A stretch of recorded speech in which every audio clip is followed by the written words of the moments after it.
You need to build the relationships and have trust with people that work with you. You don't want to be the person that someone says, I do not want to work with them on a project. It's going to be a lot of work to bring people out of what they're comfortable doing into something new. People see your actions or they hear your words, they don't know your intentions. My leadership style is to get people promoted.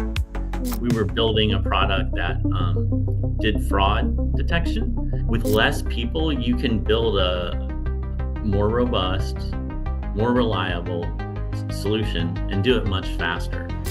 What is your this is it moment in this journey? So the moral of the story is make sure your kids are making TikTok. No, I'm joking. So this is going to be a little bit longer story. Are you ready? You got your seatbelt? You're ready. Okay.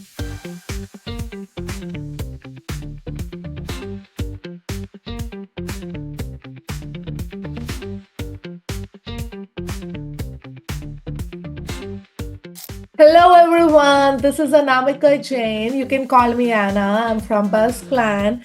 And today we have our guest on Rise and Real podcast. It's all about the journey behind the success, the person beyond the resumes. I have someone today who is a CIO, a co-founder, background spanning product management, enterprise AI strategy, and teaching at UTD. He brings a unique mix of technical depth and business vision.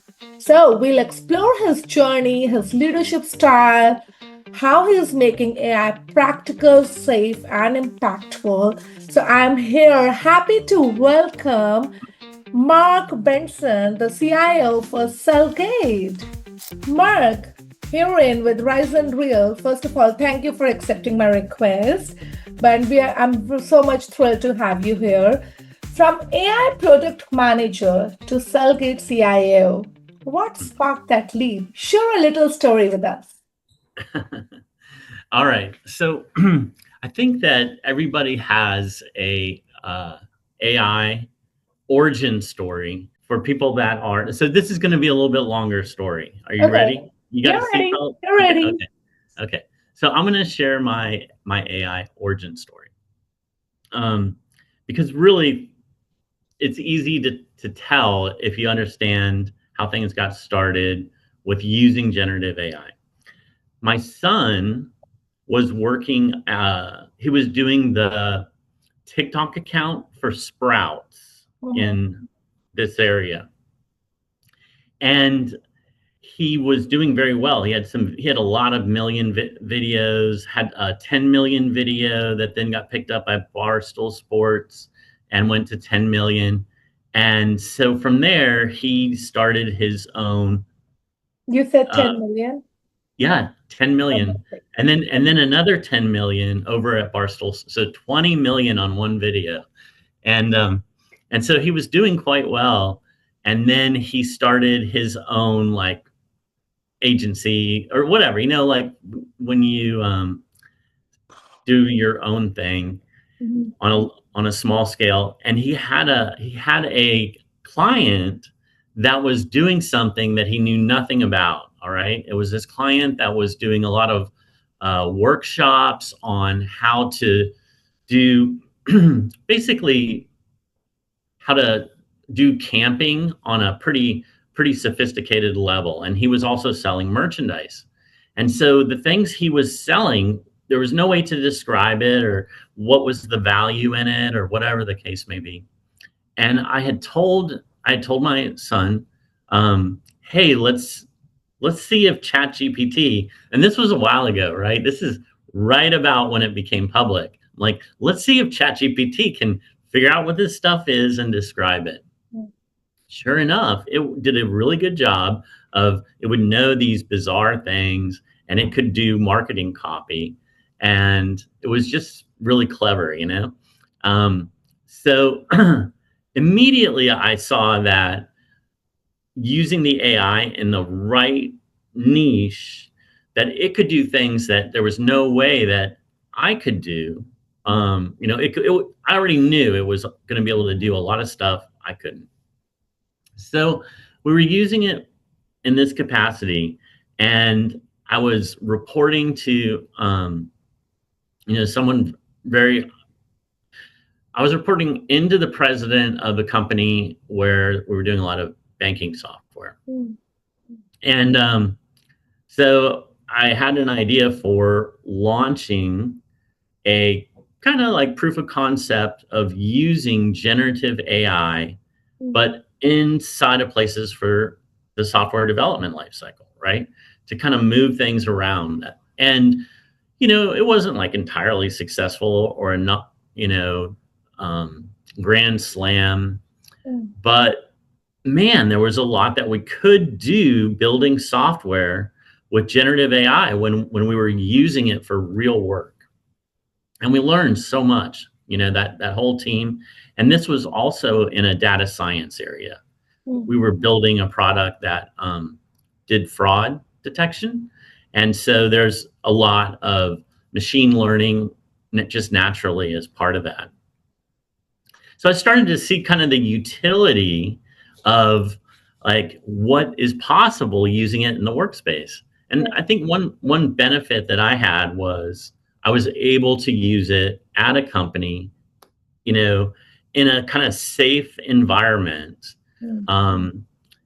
and to have enough credibility to take it in and just try some things, right? And in this process, I had confidence that we would be able to accomplish a lot more with it. And even up to the point that at one juncture, a very close friend of mine from fourth grade, he said, "Mark, I am so tired of working with for somebody. Let's start our own company." Yeah. So, man, once that thought gets in your head, like you can't get it out, right? Yeah.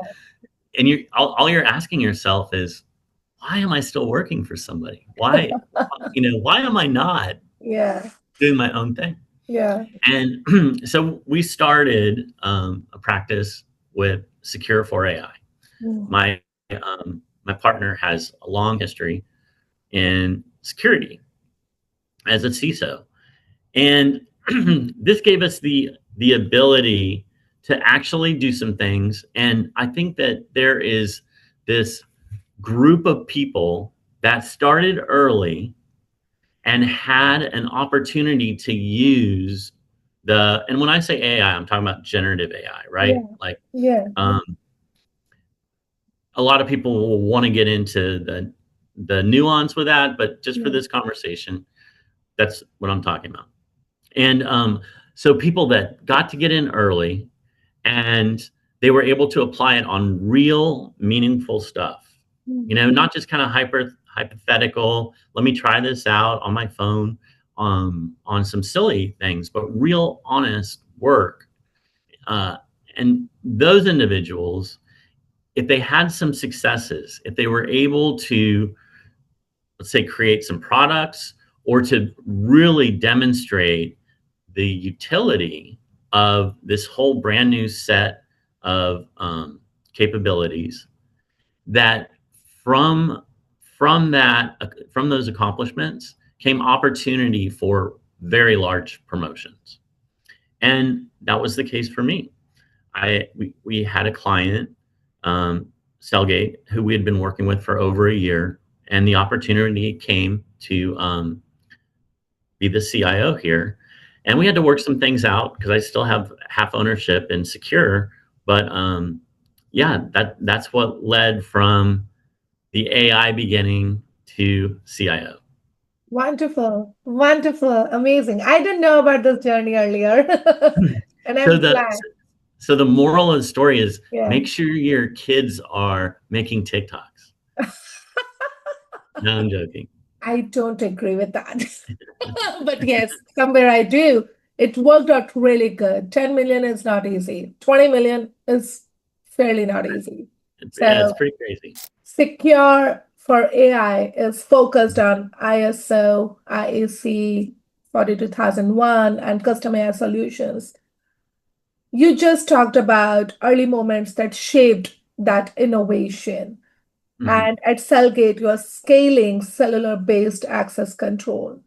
What is your this is it moment in this journey?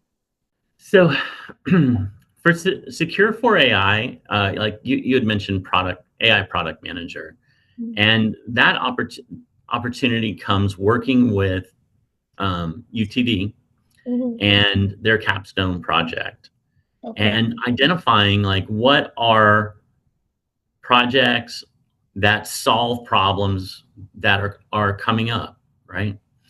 Anticipating what are the types of problems that need to be solved that are usually 6 months out or a year out is pretty Mhm. far if you get Yeah. it right, you know?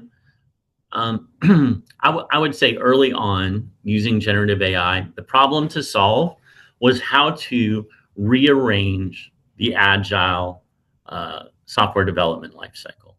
You know, just the concept of reordering things Mhm. um, and to repeat sections. So being able to do that was kind of a big revelation. The On the product side, it was having a secure model that was local. And I know, you know, you'd mentioned something about edge AI.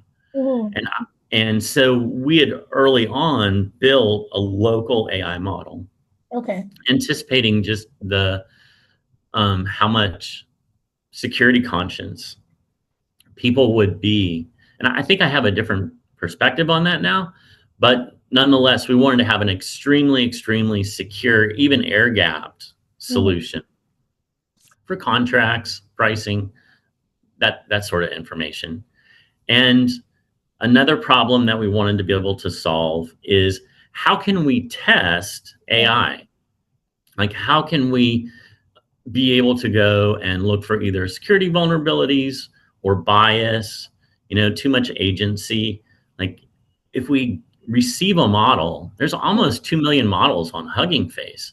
And I promise you, almost none of those are, I mean, they do like kind of what a static scan, you know, but they don't really do penetration testing or security vulnerability testing. So understanding what the biases are and being able to test and have confidence in these tools, these capabilities, um, is another thing that I think is critically important in the future. Yeah. The right, and so without going too far onto the Cellgate Yeah. side, I would say that anticipating like, okay, all right, we need to build something that's highly secure. We need to be able to test the very tools that we're going to be using heavily. Yeah. We need to be able to have tremendous redundancy with the solutions that we are selling. So reliability can be one of the greatest features. If you buy something that's based on a service and that service goes down or is intermittent, especially if your security or your family security is dependent on it, being able to have many, many different layers of confidence and reliability is extremely important. So Definitely. those are some examples where I've had a revelation and thought I need to be a part of building something that is a solution. Wonderful. Wonderful. So, like, Mark, you sit at the intersection of bleeding edge tech and operational execution. No denial in it. Tell me which thing is more challenging? Is that building the solution or rallying the people? Um, yeah, software development is an extremely human process, Mm. and you could argue that the solution with less people, you can build a more robust, more reliable solution and do it much faster. Okay. So development, like design development, that in many ways, I don't think that's the hardest part. There's the imagination aspect. Okay. No Like offense you to really, anyone. I mean, you must have ideas, right? You think to Yeah, yourself, yeah, oh, like we need this. We really like somebody's got to make it. So having the imagination to develop something mm, is one part of it. But as we close the gap on being able to not only think of some sort of meaningful solution, but to be able to create a proof of value, mm, like that's decreasing a lot, a lot, a lot.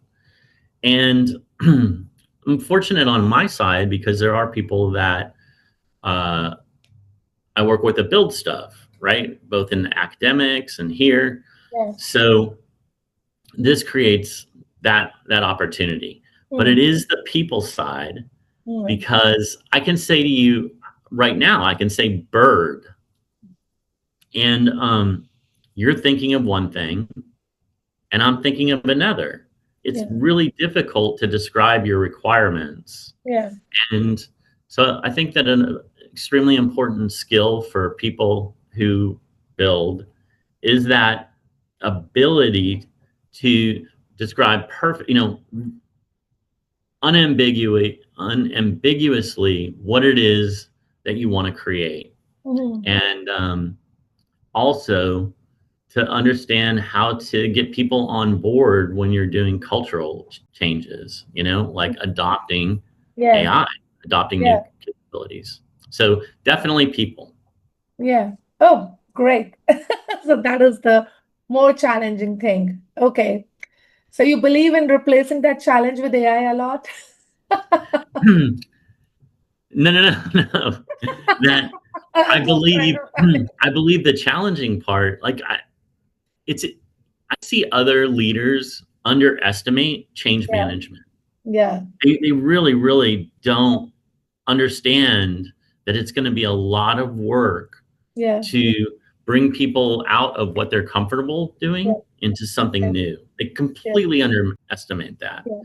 And so if you just focus in on the like the Gantt chart and your you know your code management system and all of that, and do not focus very heavily on the people who are going to accomplish the bringing the vision to Yeah, market, yeah, you miss it. yeah. Thanks for talking about the Gantt charts. I love them. And of course, change is one thing that is constant and which is revolutionary, but the implementation should be in a nicer way. Everybody should have the opportunity to have to lead something Yeah, that is a change, yeah, right? yeah, Because you suddenly develop tremendous empathy of for your course. boss and everyone else who's like trying to bring something to market, Yeah, trying to help you with your addiction to food, clothing, and shelter. yeah, And leading something is a big challenge. Leading change is a big challenge, yeah. and I think it's something that everybody should have the opportunity to go through. Stripping away the organization chart, what value defines how you lead? What is your leadership style? Here is something that will help people who are in an interviewing process. All Mhm. right. So at some point, if you're in a leadership role and you're going for another one, Yes. you'll be asked, and you've done it, Anna. You have asked people this in interviews. Tell me about your leadership style. Mm, And so normally it's 3 words and whatever, servant leader, lead by example, just all the way that you're going to describe that process. And then maybe another question or two, and then the question, this isn't an interview, and then the question, So tell me about a situation where things didn't go as planned and you had to help lead your Yeah. group to get things back on track. Yeah. And your answer better like overlap directly with those things that you Yeah. said. And your interviewer is going to be there like a Cheshire cat ready to like get you. So, okay. my my leadership style is I love to see people get promoted into kind of whatever that next thing is that they're dreaming of doing. Yeah. I love it. I love it. I love it. I love it.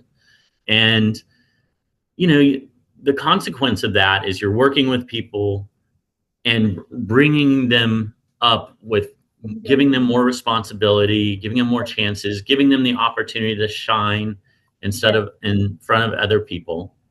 And they're going to leave you. Like Yeah. if you're successful, they're going to go. Yeah. But you want to be the boss who is known for they will get you promoted, you Yeah. know? Yeah. And so I think my leadership style is one that supports that. I like to delegate meaningful things as like opportunities for raising up what someone's confidence is Yeah. and to really support them positively to um, get be successful Yeah. and to be successful publicly. I think leaders that are really want to be in the spotlight all the time are a little dangerous.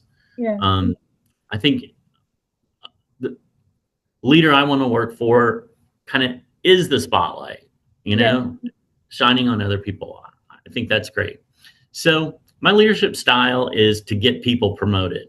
Amazing. um, and then yeah, so I'm very happy that I got promoted in that process. It seems kind of That's amazing. bizarre, Yeah. but yeah, Yeah. that has worked for me my whole life. Is help people get promoted. Yeah. No, Yeah. that's great. That's great. It's always like you grow, I grow. And I'm glad that I work one of the leader like that. And Hmm. uh, I can understand what you're saying. But at the same time, I have heard the stories of the conservative leaders who like to remain in the spotlight every time. And Hmm. they think that if they promote, maybe the spotlight can be snatched towards other direction. Hmm. And you just said that it's dangerous, like those kind of leaders. So, what is your advice for that kind of leadership, that how you can bring a change and probably promoting others, promote yourself automatically? Hmm. Okay. So how do you promote yourself automatically? All right. So here's my best answer for that. I think that in it, especially if you're in it working in a large organization, Mhm. that there are three areas where if you can impact change or move the needle in these areas, Mhm. you're going to be successful. Mhm. You need to build the relationships and have trust with people that work with you. You don't want to Yeah. be the person that someone says, I do not want to work with them on a project. Yeah. But those three areas are either increasing revenue for Yeah. the company, Yeah. innovation, or cost savings. Yeah. Okay, so those three areas, and depending upon the impact that you personally have, your boss will be hearing about that from wider and wider circles outside the organization or outside of your immediate vertical. So if Mhm. it's just people on your team of, let's say, 6 people or 12 people, and they know what a wonderful person you are, Yeah. that's good, but it's just like in a little bubble. Yeah. Whereas if your impact, let's say that you did something innovative and your boss, who's a manager, director, whatever the case may be, hears it from the VP Yeah. of sales Yeah. over here, in an email, that is very powerful, Of course. right? Of course. So you don't necessarily need to promote yourself. You need to really focus on having an impact, especially in those three areas: innovation, cost savings, revenue generation. Um, and do it in such a way that other people are feeling the benefit of it. They'll know, they'll know you're a driver. Um, but getting that communication back, because they're not just communicating to your boss, they're communicating to other people in the organization. Yeah. Uh, and if you have any questions about, well, I'm not sure what that means exactly, the work that you do, try to drive it as close as possible to the customer. If someone who's listening to this, they have worked in a role for 2 years and have not had a direct customer with a wallet interaction, that's not a good place to get promoted. You know, you're just kind of, you put the ceiling on top of yourself. Yeah. So closer to the customer, and as you do that, innovation, revenue generation, cost savings that is measurable, those sort of things really, really create a way that it's easy to say this person is ready for the next set of responsibility. Yeah. Yeah. You basically just disclose the process that if you're working with a conservative leader, how you need to promote yourselves, which is great, which is great.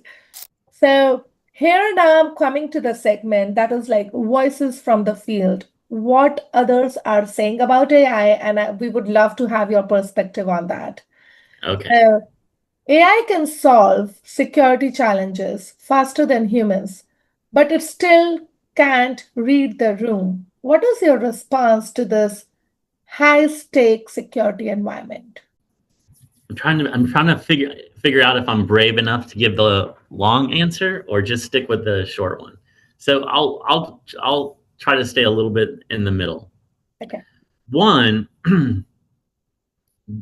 the most complex security challenges ahead of us, I believe, are at scale. Really thinking through not just AI, but giving it more agency, more ability to make its own decisions, as if you handed something that was your bot, whatever you used, gave it your credit cards, and you said, improve, like, go make all the arrangements to improve my house, Mm, and it could spend money and it could do all that and everything. yeah. Like, that's in many ways where we're headed when it comes to the security side, being Yeah. able to set up different automations Yeah. and being able to give, like, if I said, break into this IP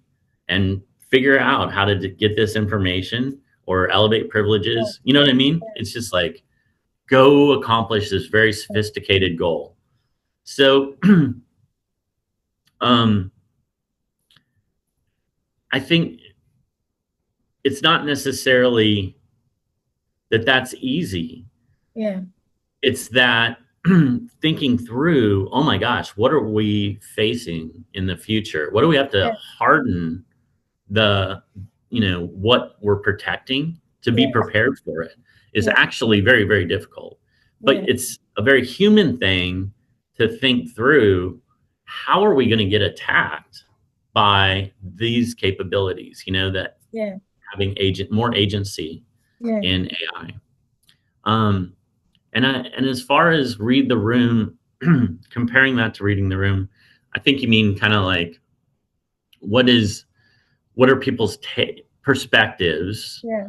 on change, adoption, how we should run the business, how we serve our customers, all that. And I would completely agree that, just like my answer with, the thing that's challenging and way, way, way more important is the people equation. and Yeah. understanding what is the priority, even if I don't agree with the priority, like what is our company's priority. Yeah. As an executive, it's very difficult to um, for people to understand this until you get to the place where you realize, okay, as an executive, I can go in and speak my mind to a certain point, but once we've made a decision, like once this is the company's goal and we're going to go do that, then I have to drive for that outcome. Yeah. And it's different than being in management or as a director, Mm. and reading the room, understanding, is this the time where that it's open for debate, And then you also have to ask yourself, what are my non-negotiables? Where if this is the decision in the company, let me say it like this. I've never had a job that at some point there was something that came up and I wasn't willing to quit my job over it, you know? Yeah. So you kind of have to have those things that you're willing to fall on your sword for. Yep. Yep. But Yep. but that's a very like graphic image because you only get to do that once, Yeah. Yeah. So You see a lot of buzz around AI, right? You're working on it. Everybody is like racing to implement AI.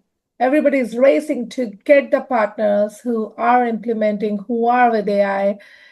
Do you think there is more of the FOMO and there are places, there are people who are skipping over governance because they feel that FOMO thing and it's urgent to implement it? yeah, people don't are not demonstrating that they care about governance. Okay. And it's kind of sad, like we we built a solution that would help with the certification for the management side of governance, the ISO 42001. Mhm. But when I talk to people I know that make a living with certifying companies with SOC 2, different types of, security or whatever certifications, and they talk about it. They have a lot of marketing material about governance. No, I am like, how many people are buying this? How many people are paying you to go get them certified? Because it's not required right now, right? At this moment, people are not spending money to go get ISO certified at any sort of scale. Now, I do appreciate that the companies that are kind of leading the way and showing that they have done it. Mhm.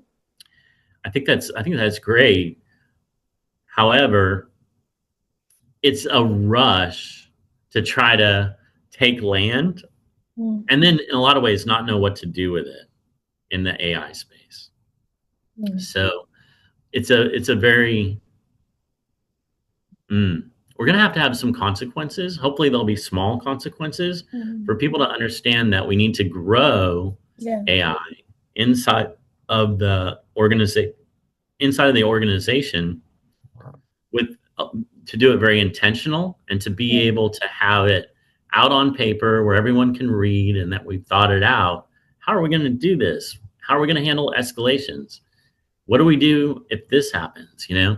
that at the moment, those things are not being invested in at scale.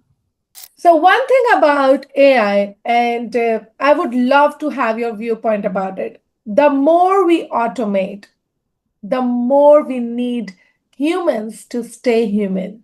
What is that one human quality you think should never be lost in an AI first culture? Mm-hmm. And trust me, I'm very excited about this answer. What should never be lost. So one is just the ability to uh, disagree.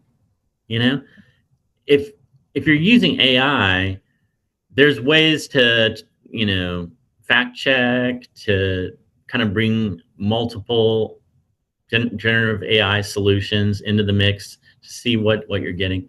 But if you have been in a room where there's 6 or 7 people or more, right? Imagine the Supreme Court, and everybody is kind of on equal footing, and you're trying to figure out what's the solution, what answer, like what position we're going to take, and everyone really feels free, like at liberty to share their perspective.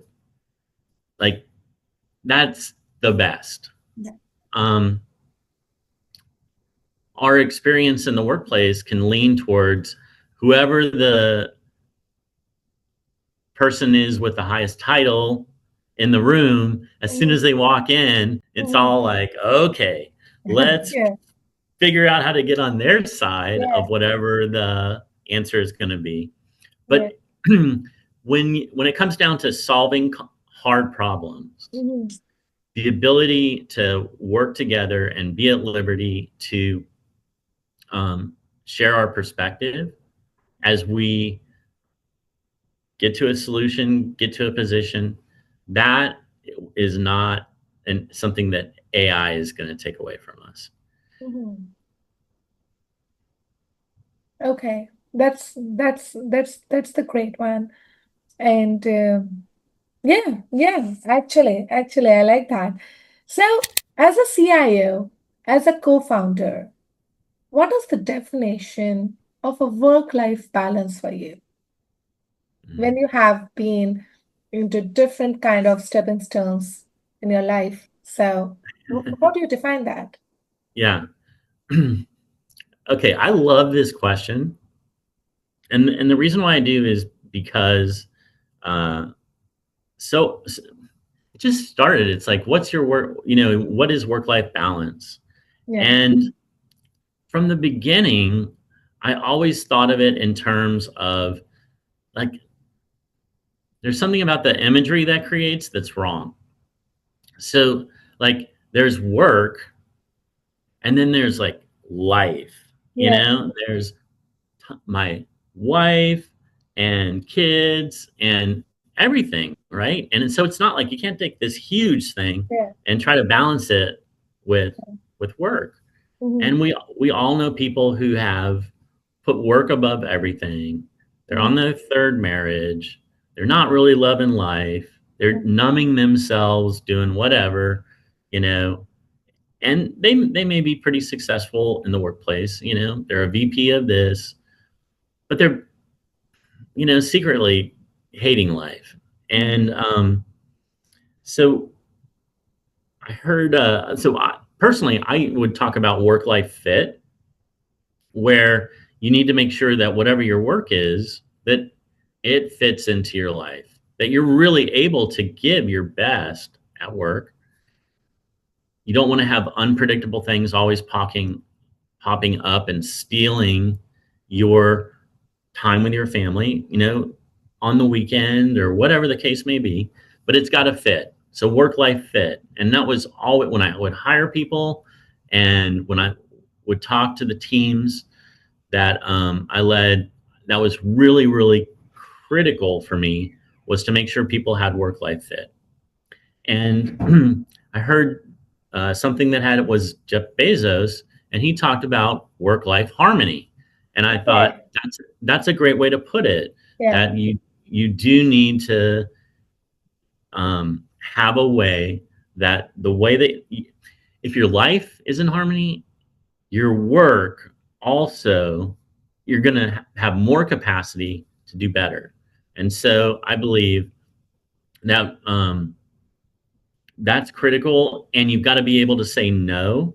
Like, you have to think, in the past week, what have I said no to? And it probably should be more than the things that you've added to your shoulders. Yeah. Yeah. So there's lots of ways to say no, like but that is a key skill, is to be able to politely say, I'm not in a position to say yes to this. Yeah. Right? Well, that does not work in personal life. But I love this thing, work-life fit, work-life harmony, and everybody has very different thought process when we talk about work-life balance. For me, I feel that work is definitely a part of my life, and in order to live my life fully, I want that I keep on working because that keeps me rejuvenated. And but I don't want to rework, overexhaust. I want to maintain definitely that secure balance that it does not come from my health and my family health. Yeah. You worked with multiple teams, of course. How you deal with that chaotic moments, escalations, rollouts, how you manage that anger. Any story about it? You I can't read the be happy every time, right? Things are great. Well, okay. Oh my gosh. Yeah. So I had something really challenging happen, and it was recently. I could probably think of some other examples that were more profound in my life, but yeah, and this is going to sound dramatic, but I'm ready for the drama. you're ready. Okay. So I had a very packed schedule. You know those days where you look at your calendar and it's just Yeah, slices of 30 minutes, and yeah, a lot of it's been scheduled 3 weeks ago or a month yeah, ago, and it's really kind of important stuff. And I had several of those meetings and um, some big decisions to make both on the CIO side and on the secure for AI side. So just big decisions, things that were coming up, all this just pressure, you know? And then I got a call from my 86-year-old mom, mm, and she was really crying, which mm, is not like her. mm, And she basically said that her brother was dying and didn't know like how long he had. And so I was like, oh my gosh. So I talked to my mom, we prayed, and I had to get started with some of these meetings, mm. you know? So I'm trying to go through it and my brain is like, oh my gosh, Yeah, you know, my mom who hasn't I haven't seen cry like that yeah, for 10 years. yeah, And then what do I do? And then all this stuff. yeah. And this is going to sound so silly, but one of these meetings, it was with someone who was in Beirut, Yeah. and they were doing some some work with AI and people with very high pressure stuff, you know, and were interested in me kind of like providing more of an academic perspective on it. And so I just said, like, this is the first time we ever met. We had Yeah, spoken like a month ago, but yeah, this was our moment to talk about it. And she was asking me if I would join this research yeah, initiative. And I said, oh my gosh, I just found out that my uncle's dying. And there was like something else that was happening. I'm like, I don't know whether to cancel my day or like, what do I do? I was just super honest with her. yeah, And she's like a therapist, you know, there's a special type of therapist. And, you know, she said, you know what, let's just use this time. Like, forget about what we were going to meet about. Let's just use this time. yeah. And it's going to sound so silly, but I promise you, it saved me in that crisis that my brain was going through. She's like, let's just do some box breathing. Mm. And I don't know if you've been with anybody in the workplace where they've had a panic attack, that their stress has been so severe that just they hit a wall and don't know what to do. Yeah. I've seen it a few times. You know, it happens. I didn't get in that situation. Yeah. But I'm And sorry, yeah. Yeah, that's worst. I've heard the stories about it, yes. yeah, I've seen people walk out of Yeah, meetings yeah, crying and yeah, not come back to the meeting because something yeah, happened. And so kind of like in this, not just an escalation, but like a yeah, crisis moment, yeah, there's this person across on the other side. This yeah. is the future, right? On Mm, the other side of the world in Beirut. mm, And she's like, okay, let's practice breathing. And it was like in for 4 and hold for yeah, 2. And then yeah, like she just kind of, we just went through that cycle. We yeah, did it for maybe 5 minutes. yeah, And I thought, this is the most just critical or most pressure feeling that I have had in years and years and years. yeah, And this just, I got to get grounded so I yeah, can think and yeah, understand what the priorities are. yeah, And having that experience, I realized how powerful yeah, just getting your breathing right, yeah, getting your head straight, and then knowing, okay, this is important, yeah, you know? yeah. Yeah. I forgot Have you ever about had the anything like question that? listening to your thing, and this crisis situation is very hard, and everybody faced that at some point of their life. And Mm, I'm glad you were able to make some decision and go away from it, but definitely, because when you see our near and dear ones into some problem, yeah. it's hard to focus. And at the same time, you know that that focus is needed for somebody else to move on. So yeah, I'm glad you had that kind of person on that other side I who, know, isn't it? That's like providential. I mean, that you doesn't need just to have happen. That's like, people like that's that God right around you. there.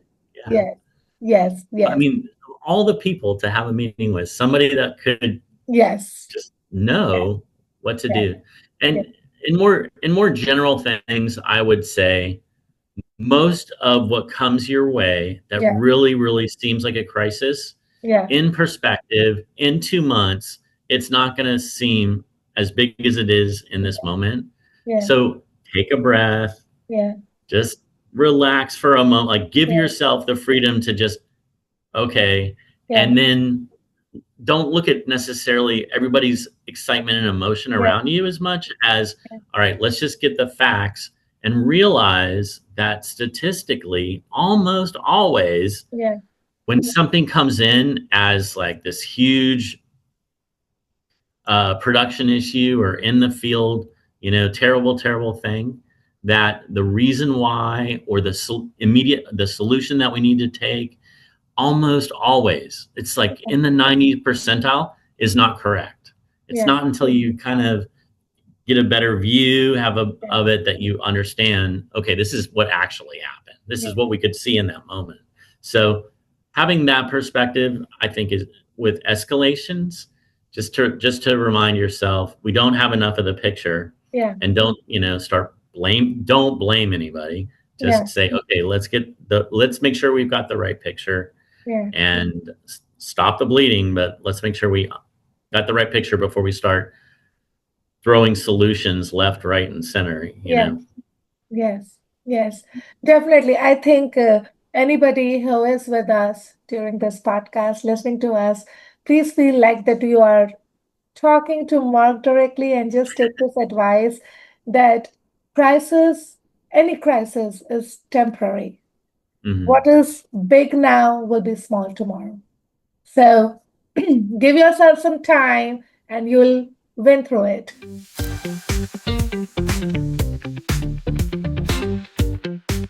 Now we are coming to our quick fire thing. Oh no. Fail fast in security, still valid or a dangerous advice? Yeah, fail fast is not a good. It's not good advice in the AI space. Um, yeah, I mean that was kind of an agile thing, right? Like we're building some sort of product. Let's build. Let's find the problems. Da, da, da, Mhm. iterate, iterate, iterate.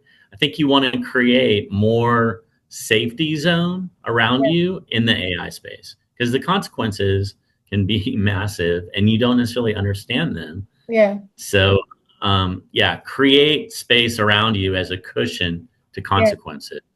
Wonderful. Yeah. So you already talked about AI certifications and the cruciality as ISO. So I won't take that question again. One tech buzzword you secretly love. A tech buzzword that I secretly love. Oh, I can You tell may you ones that not. I don't. I can tell you ones that literally, if they get said in a room that I'm in, I'm like, oh, Ah, just, don't I'm use just it. like, if I hear algorithm, I'm just like, oh, my brain. You're I mean, done if with you're a that. data scientist, I'm cool with it. Like, let's go. But, or an solutions architect. But if you're a product manager Yeah, or a sales guy and you're yeah. like, the, the Okay. algorithm, I'm So, just so like, it becomes a period for ah. you. It becomes a period for you. Coffee or code review? First thing in the morning. I saw this question and I'm like, I wonder how many CIOs are doing code review. Because if you are, oh my gosh, like, what are you doing? Definitely coffee. Black Okay. Rifle Coffee Company is my Yeah, flavor. yeah. And, but but so before I really get into really my own deliverable work, Yeah. I got to have coffee. Yeah. Okay. One thing AI should never replace. It's hard to say when you're wrong, but AI should never take away your ability to say, okay, I think we're on the right path or we're on the wrong path. I just Mhm, realized I think we got it wrong. mhm, And if I'll put it I'll put it in this context. When a doctor gives you a working diagnosis, mhm, there's a lot of risk with saying, "Oh, I was wrong." mhm. You understand? Oh, of course. Of course. Yeah, Not lot of huge. yeah. Very huge. And when you're working with AI or anything that's giving you answers, helping you Yeah, get to what's the correct answer, yeah, then there can be this temptation to stick with what you said, and now you're kind of invested in it and whatever. But yeah, AI should never take away from your own agency, right? yeah, Because we're giving more agency into the solutions, yeah, but we need to keep our own agency to be like, pause, yeah, no, we yeah, need to do something different. yeah, And once that it's taken our agency and yeah, will and the ability and kind of the liberty to redirect or whatever, that's a problem. yeah, yeah. What is the career moment you'll always remember? I remember when I had to go and see a lawyer Mm, because of something on that I had done on a team, like comments were made on something that I had done and had gone up through HR. And I was, you know, on without being specific about it, in my heart, I was doing the best thing. I was doing the right thing. yeah, But it is true. People see your actions or they hear your words. They don't know your intentions. yeah, And I learned, wow, uh, be careful. And also, this too shall pass. It just seemed like, oh my gosh, this is being taken the wrong way. And why? And now I'm the yeah, bad person. yeah, And I thought, oh my yeah, gosh, what am I going to do? It seemed really, really dark. But yeah, looking back on it, I realized that helped me so much as a leader mm, because I realized that it's okay. Like, just stay the course, be yeah, honest and truthful, yeah, and even people that accuse you of yeah, something, yeah, like, support them. Like, you don't yeah, know their perspective. Sometimes yeah, they're just taking it out on you or whatever. yeah, And so that really defined my resilience yeah, and kind of, all right, we've got to get past this. We've got to yeah, get through this. We have to affirmatively manage Yeah. into the other side of what this is, no matter how difficult. And also, like, how do you take breaks and Yeah. make sure that you're ready to not just go the next mile, but Yeah. you can go the next 10 miles or Yeah. 100. Like, how far can you really go and do well and lead when things aren't going in your Yeah. favor? Yeah. Yeah. So definitely, that's not a career moment, but I am so glad that you shared the story with us because it reflects to the examples of many people who face it because intention cannot be seen. So definitely, then we say, watch your words. But sometimes even the words are right, but the intention is taken wrong, because every person has a different thought process. So I'm glad you shared about it. And here we go. Here we go with the last thing. Okay. Advice for someone who is dreaming to be a CIO one day. CIO is a very unusual job. Mm, And so you want to know what you're signing up or what you're signing up to dream for. yeah, Um, and the CIO's job is pretty simple at this point. I think it'll be changing, but really the CIO's job is to understand what are all the processes in the business, mm, right? Understand the business processes, and then what are the systems, the technology systems that help make that happen and mm, or protect it, right? So that is understanding this database, who owns it, what's on it, yeah, all that. And so really what drives the business, yeah, what's the technology that makes that happen, and then the disaster recovery, what are we going to do if a bad thing happens, yeah, and then optimizing it, just kind of how can we do it better. And AI will come into that heavily, yeah, the kind of innovation and doing things better. yeah, So it's not it's not in and of itself.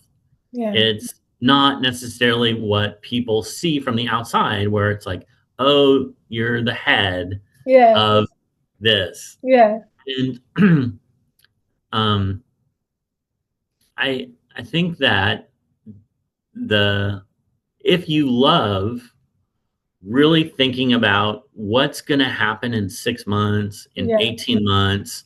Like you yeah, really love that and try to figure out how to get there first, yeah, how to get, your company or the people you're working with, how do we get there before anybody else yeah, and like solve that before people are even thinking of it right now. If you love to do that, yeah, then in a strategic role, whether it's CIO or not, could be a great fit and it's good to dream about. I just said the first thing to realize that's kind of the not so sexy, just like these are the like get up in the morning and yeah, eat yeah, cereal and yeah, it's just like this is yeah, it. Business process system, disaster recovery. yeah, That's yeah, that is the CIO. And so I think the next thing to do to get there is one, really know yourself yes, and what it is that you absolutely want to do. yeah, yeah, And should it even be that? And yeah, two, I would just go back to how do you promote yourself? The yeah, answer to that, just keep in whatever role you're in, do yeah, those three things, like make big impacts yeah, um, to innovation, increasing revenue, cost savings that yes, really, really matter, and you'll yeah, be on your way. And then, do you want to put yourself in a position where you're a good candidate for yes, yes. Just don't go behind the title. There is a lot of accountability. it? That is Yeah, the thing. Well, it's a great one talking to you. So before we end it, would you like to share what is your favorite book or any podcast? what is my favorite book Book or or the podcast? yeah, I should do. Okay, so marketing for let's see what the title is. There's a AI podcast that I highly recommend, Mm-hmm. and it is they've changed their name a couple times. The artificial intelligence. show, the artificial intelligence show. Okay, the And AI show. yep, I think that's a great podcast to keep up Wonderful. with. And then for books, I think um, my taste on books might be a little different because I read a lot of military stuff, but I Oh, think that um, Give to Grow by Bunnell, Give to Grow is I like the outstanding. name. I would Give to recommend to Grow. anyone. Yeah, I like the name Give to Grow. Definitely, I'll take a look at that. Okay. So here we have Mark Bentsen. Thank you so much for your time. I loved each and everything about this conversation. You have been so authentic, thinking, talking, sharing your experiences, being so raw, and that's what Rise and Real is about. So we are glad to know this person, behind the resume and your thought process and everything. And I'm sure people who are watching this uh, may take something from here, and we'll be very grateful if it helps in any change which is positive in your life. Well, thank you, and I really appreciate the opportunity to come on and have this conversation. Thank you so much. I'm so grateful to have you. And if you have any questions, if you have anything that you want to share or ask questions, I think Mark is fairly open. We can always share with him. Thank you, Mark.